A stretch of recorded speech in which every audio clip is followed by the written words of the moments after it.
ನಮಸ್ಕಾರ. ಕನ್ನಡ ಒನ್ಗೆ ಸ್ವಾಗತ. ನಾನು ಭಾಗ್ಯನಾರಾಯಣ ಬೊಗವರ್ಪು. ಬಿಜೆಪಿಯಲ್ಲಿ ಆಂತರಿಕ ಕಚ್ಚಾಟ ಯಾವ ಮಟ್ಟಕ್ಕೆ ಹೋಗಿದೆ ಅಂದರೆ ಅಸಹ್ಯ ಮೂಡಿಸಬೇಕು ಆ ಮಟ್ಟಕ್ಕೆ ಹೋಗಿ ನಿಂತ್ಕೊಂಡಿದೆ. ಇವತ್ತು ಯತ್ನಾಳರು ಒಂದು ಒಳ್ಳೆ ಪದವನ್ನು ಬಳಸಿದ್ದಾರೆ. ಆ ಪದ ಕೇಳೋದಕ್ಕೆ ಒಂದು ರೀತಿಯಾಗಿ ವಿಚಿತ್ರವಾಗಿದ್ದರೂ ಸಹ ಉತ್ತರ ಕರ್ನಾಟಕದಲ್ಲಿ ಬೇರೆ ಏನೋ ಅರ್ಥ ಕೊಡುತ್ತಂತೆ. ಆ ಅರ್ಥವನ್ನು ಸಹ ತಿಳ್ಕೊಳ್ಳೋ ಪ್ರಯತ್ನ ನಾನು ಮಾಡಿದೆ. ಇವತ್ತು ರೇಣುಕಾಚಾರ್ಯ ನಿಮ್ಮ ಬಗ್ಗೆ ಏನೋ ಹೇಳಿದಾರಲ್ಲ ಅಂತ ಪತ್ರಕರ್ತರು ಕೇಳಿದ್ದಕ್ಕೆ ಉತ್ತರ ಕೊಡ್ತಾ ಯತ್ನಾಳ್ ಅವರು ಲಫ್ಟ್ ನನ್ನ ಮಕ್ಕಳ ಬಗ್ಗೆ ಎಲ್ಲ ನನ್ನ ಹತ್ರ ಕೇಳಬೇಡಿ, ಸೀರಿಯಸ್ ರಾಜಕಾರಣಿಗಳ ಬಗ್ಗೆ ಕೇಳಿ ಅನ್ನುವಂತಹ ಉತ್ತರ ಕೊಟ್ಟರು. ಸರಿ, ಏನಪ್ಪ ಇದು ಲಫ್ಟ್ ಅಂತ ನಾವು ಯಾವತ್ತೂ ಕೇಳಿಲ್ವಲ್ಲ, ಈ ಪದ ಹೊಸದಾಗಿದೆಯಲ್ಲ ಅಂತ ನಾನು ಒಂದು ಉತ್ತರ ಕರ್ನಾಟಕದವ್ರಿಗೆ ಫೋನ್ ಮಾಡಿ ಕೇಳಿದೆ. ಸರ್, ಇದು ರೀತಿ ಲಫ್ಟ್ ಅಂದರೆ ಏನು ಅಂತ. ಲಫ್ಟ್ ಅಂದರೆ ಲಫಂಗ ಅಂತೆ. ಉತ್ತರ ಕರ್ನಾಟಕದ ಭಾಷೆಯಲ್ಲಿ ಲಫ್ಟ್ ಅಂದರೆ ಲಫಂಗ ಅಂತೆ. ಅಂದರೆ ಯತ್ನಾಳ್ ರೇಣುಕಾಚಾರ್ಯರನ್ನು ಲಫಂಗ ಅಂತ ಕರೆದಿರೋದು ಇವತ್ತು. ಯಾಕೆ ಅಂತ ಪರಿಸ್ಥಿತಿ ನಿರ್ಮಾಣ ಆಗಿದೆ, ಏನೆಲ್ಲ ನಡೀತಾ ಇದೆ ಕಳೆದ ಕೆಲವು ತಿಂಗಳಿಂದ. ಅದರಲ್ಲೂ ವಿಶೇಷವಾಗಿ ವಿಜಯೇಂದ್ರ ರಾಜ್ಯಾಧ್ಯಕ್ಷ ಆದ ನಂತರ ಯತ್ನಾಳ್ ತಾಳ್ಮೆ ಕಳ್ಕೊಂಡು ಯಾರನ್ನೂ ಕೇರ್ ಮಾಡದೆ, ಯಾವುದಕ್ಕೂ ಕೇರ್ ಮಾಡದೆ ಹೇಗೆ ರೊಚ್ಚಿಗೆದ್ದಿದ್ದಾರೆ ಅನ್ನೋದ್ರ ಬಗ್ಗೆ ನಿಮಗೆಲ್ಲ ಗೊತ್ತೇ ಇದೆ. ಯಾಕೆ ಅಂದರೆ ತನಗೆ ಯಾವುದೇ ಸ್ಥಾನಮಾನ ಕೊಡ್ತಾ ಇಲ್ಲ, ಯಡಿಯೂರಪ್ಪ ಫ್ಯಾಮಿಲಿಗೆ ಎಲ್ಲ ಸ್ಥಾನಮಾನಗಳು ಸಿಗ್ತಾ ಇದೆ ಅನ್ನೋದು ಯತ್ನಾಳ್ ಅವರ ರೋದನೆ. ಅದರ ಜೊತೆಗೆ ತಾನು ಹೇಗಾದರೂ ಮಾಡಿ ನ್ಯೂಸಲ್ಲಿರಬೇಕು. ಅದಕ್ಕೆ ಯತ್ನಾಳ್ ಕಂಡುಕೊಂಡಿರುವಂತಹ ಮಾರ್ಗಗಳು ಎರಡು. ಒಂದು, ಮುಸ್ಲಿಮರ ವಿರುದ್ಧ ನಿರಂತರವಾಗಿ ಮಾತಾಡ್ತಾನೆ ಇರೋದು. ಏನೋ ಒಂದು ಬಾಯಿಗೆ ಬಂದಂಗೆ ದ್ವೇಷ ಭಾಷಣವು, ಟೀಕೆನೋ, ಕೆಟ್ಟ ಪದಗಳು ಎಲ್ಲವನ್ನೂ ಮಾಡೋದು. ಯಾಕೆಂದರೆ ಅವ್ರಿಗೆ ಸ್ಪಷ್ಟವಾಗಿ ಗೊತ್ತಿದೆ, ಇಲ್ಲೊಂದು ರೀತಿ ಪುಕ್ಕಲು ಸರ್ಕಾರ ಇದೆ, ಸಿದ್ದರಾಮಯ್ಯನವರ ಸರ್ಕಾರ ಇದೆ, ಯಾವ ಕ್ರಮನೂ ಕೈಗೊಳ್ಳಲ್ಲ. ದ್ವೇಷ ಭಾಷಣಗಳನ್ನು ಮುಸ್ಲಿಮರ ವಿರುದ್ಧ ನೀವು ಏನು ಬೇಕಾದ್ರೂ ಮಾಡ್ಬೋದು, ಸಂವಿಧಾನದ ವಿರುದ್ಧನೇ ಮಾಡ್ಬೋದು. ನೀವು ಸಂವಿಧಾನದ ವಿರುದ್ಧ ಅರ್ಜಿನೇ ಕೊಡ್ಬೋದು ರಾಜ್ಯಪಾಲರಿಗೆ, ನಿಮ್ಮ ವಿರುದ್ಧ ಕ್ರಮ ಆಗಲ್ಲ. ಅದೇ ನೀವು ದಲಿತರು ಮುಸ್ಲಿಮರು ಆಗಿದ್ದರೆ ಒಂದು ಪ್ರತಿಭಟನೆಗೆ ಹೋದರೆ ಪ್ರತಿಭಟನೆ ಮಾಡೋದಕ್ಕೂ ಅವಕಾಶ ಕೊಡಲ್ಲ, ಬಂಧನವೂ ಆಗುತ್ತೆ, FIR ಆಗುತ್ತೆ, ಎಲ್ಲವೂ ಆಗುತ್ತೆ. ಆದರೆ ಹಿಂದುತ್ವದ ಹೆಸರಿನಲ್ಲಿ ಯಾವ ದ್ವೇಷ ಭಾಷಣಕ್ಕೂ ಸಹ ಯಾವುದೇ ರೀತಿಯಾದಂತಹ ಗಂಭೀರ ಕ್ರಮ ಆಗೋದಿಲ್ಲ. ಆ ಒಂದನ್ನು ತಿಳ್ಕೊಂಡಂತಹ ಯತ್ನಾಳ್ ಅದನ್ನು ಒಂದು ಮಾರ್ಗವಾಗಿ ಇಟ್ಕೊಂಡಿದ್ರೆ, ಇನ್ನೊಂದು ಮಾರ್ಗ ಸುದ್ದಿಯಲ್ಲಿರಲೇಬೇಕು ಅಥವಾ BJPಯನ್ನು ತುದಿಗಾಲಲ್ಲಿ ನಿಲ್ಲಿಸಬೇಕು. ತನಗೆ ಹೇಗಾದರೂ ಮಾಡಿ ಏನಾದರೂ ಒಂದು ಸ್ಥಾನಮಾನ. ಅವರ ಆಸೆ ಇದ್ದಿದ್ದು ಮೊದಲಿಗೆ ರಾಜ್ಯಾಧ್ಯಕ್ಷ ಪಟ್ಟ, ಆ ನಂತರ ವಿಧಾನಸಭೆಯಲ್ಲಿ ವಿರೋಧ ಪಕ್ಷದ ನಾಯಕನ ಪಟ್ಟ. ಅವೆರಡೂ ಕೂಡ ಅವರಿಗೆ ಸಿಗಲಿಲ್ಲ. ಒಂದು ವಿಜಯೇಂದ್ರ ಪಾಲಾಯಿತು ರಾಜ್ಯಾಧ್ಯಕ್ಷ ಪಟ್ಟ, ಇನ್ನೊಂದು ವಿಪಕ್ಷ ನಾಯಕನ ಪಟ್ಟ R ಅಶೋಕ್ ಪಾಲಾಯಿತು. ಅಲ್ಲಿಗೆ ಯತ್ನಾಳ್ಗೆ ಏನೂ ಸಿಗಲಿಲ್ಲ. ಆ ಸಂಕಟಕ್ಕೆ, ತನ್ನ ಸ್ವಾರ್ಥಕ್ಕೆ, ಸಂಕಟಕ್ಕೆ ಒಂದು ಕಡೆ ಮುಸ್ಲಿಮರ ವಿರುದ್ಧ ಇಡೀ ರಾಜ್ಯದಲ್ಲಿ ಸುಳ್ಳು ಹೇಳಿ ಹೇಳಿ ಹೇಳಿ ಹೇಳಿ ಹೇಳಿ ಮುಸ್ಲಿಮರ ವಿರುದ್ಧ ಒಂದು ರೀತಿಯಾಗಿ ದ್ವೇಷ ಬಿತ್ತುವಂತಹ ಕೆಲಸ. ಇನ್ನೊಂದು ಕಡೆ ತಾನು BJPಯಲ್ಲಿ ಪ್ರಸ್ತುತ ಇರಬೇಕು ಅಂದರೆ, BJPಯಲ್ಲಿ ತಾನು ದೊಡ್ಡ ಲೀಡರ್ ಅನ್ನಿಸ್ಕೋಬೇಕು ಅಂದರೆ ಯಡಿಯೂರಪ್ಪ ಕುಟುಂಬನ ಅಟ್ಯಾಕ್ ಮಾಡಬೇಕು, ಯಡಿಯೂರಪ್ಪ ವಿರುದ್ಧ ಮಾತಾಡಬೇಕು ಮತ್ತು ವಿಜಯೇಂದ್ರ ವಿರುದ್ಧ ಮಾತಾಡಬೇಕು ಅಂತ. ಇನ್ನು ಈ ಯಡಿಯೂರಪ್ಪ ಆ್ಯಂಡ್ ವಿಜಯೇಂದ್ರ ಅವ್ರದ್ದೊಂದು ಗುಂಪಿರುತ್ತಲ್ಲ, ಆ ಗುಂಪು ನಿನ್ನೆಯಿಂದ ಫುಲ್ ಆ್ಯಕ್ಟಿವ್ ಆಗೋಯ್ತು.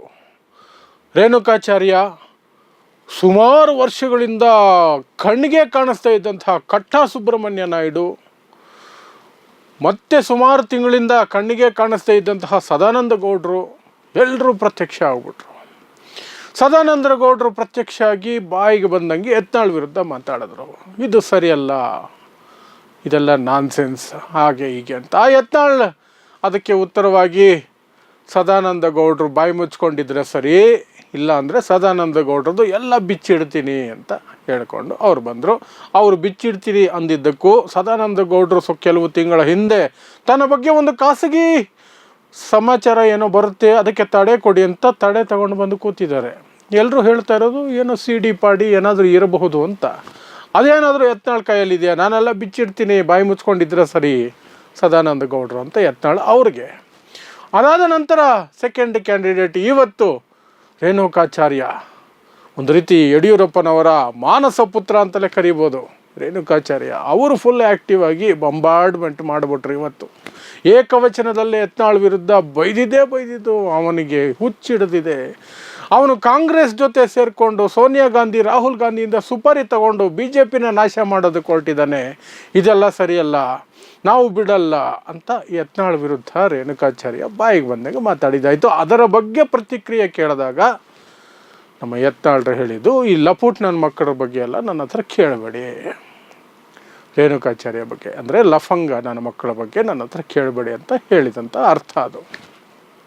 ಇದೆಲ್ಲದರ ನಡುವೆ ನಮ್ಮ ಮಾಧ್ಯಮಗಳಿದಾವಲ್ಲ, ಬಿ ಜೆ ಪಿಯನ್ನು ಯಾವುದಾದ್ರೂ ರೀತಿಯಲ್ಲಿ ರಕ್ಷಣೆ ಮಾಡಬೇಕು, ಬಿ ಜೆ ಪಿಯನ್ನು ಯಾವುದೇ ರೀತಿ ಕಳಂಕಕ್ಕೆ ಅಥವಾ ಟೀಕೆಗೆ ಗುರಿಯಾಗದಂತೆ ನೋಡ್ಕೊಳ್ಬೇಕು ಅಂತ ಪಣ ತೊಟ್ಟಿರುವಂತಹ ನಿಷ್ಠಾವಂತ ಕಾರ್ಯಕರ್ತರ ರೀತಿಯಲ್ಲಿ ಕೆಲಸ ಮಾಡುವ ಮಾಧ್ಯಮಗಳಿದಾವ, ಅವು ಇದರ ಬಗ್ಗೆ ಬ್ಯಾಲೆನ್ಸ್ ಮಾಡೋ ಪ್ರಯತ್ನವನ್ನು ದೊಡ್ಡ ಮಟ್ಟದಲ್ಲಿ ಮಾಡ್ತಾಯಿದೆ, ದೊಡ್ಡ ಮಟ್ಟದಲ್ಲಿ.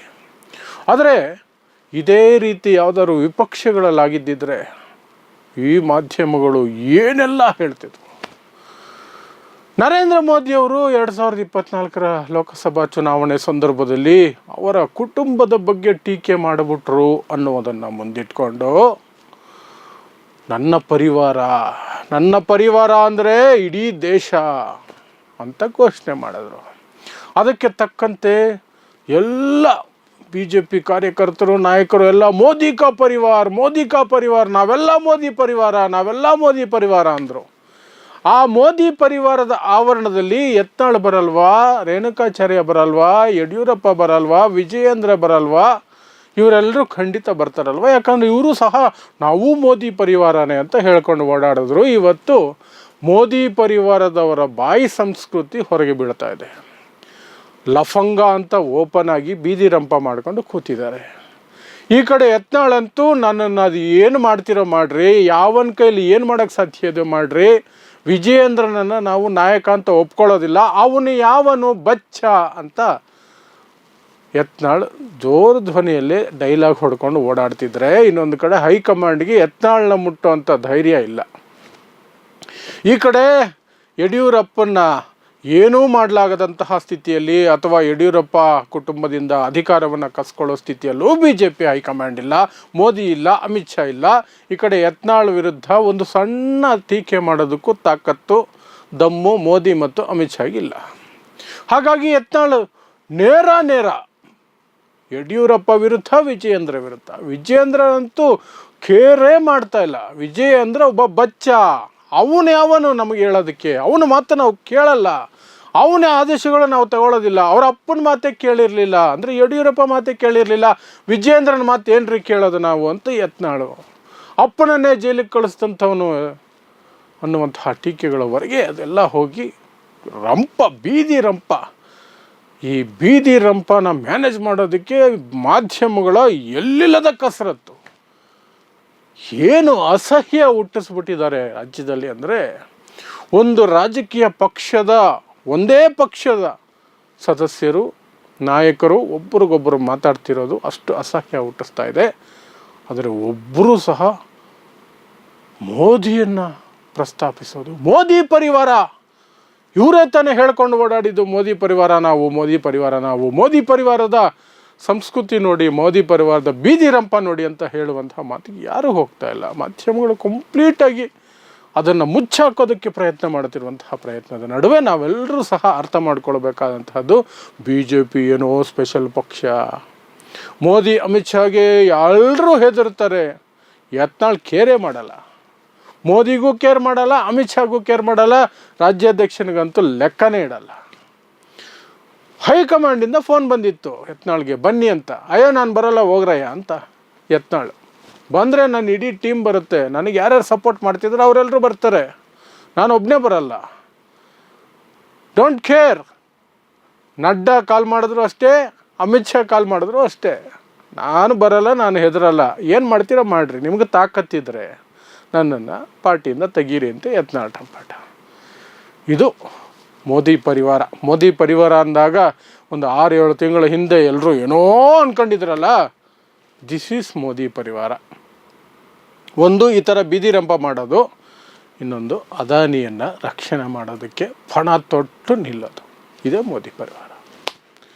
ನೋಡ್ತಾ ಇರಿ ಸಮಾಜಕ್ಕಾಗಿ ಕನ್ನಡ 1 ನ್ಯೂಸ್. ನಮಸ್ಕಾರ.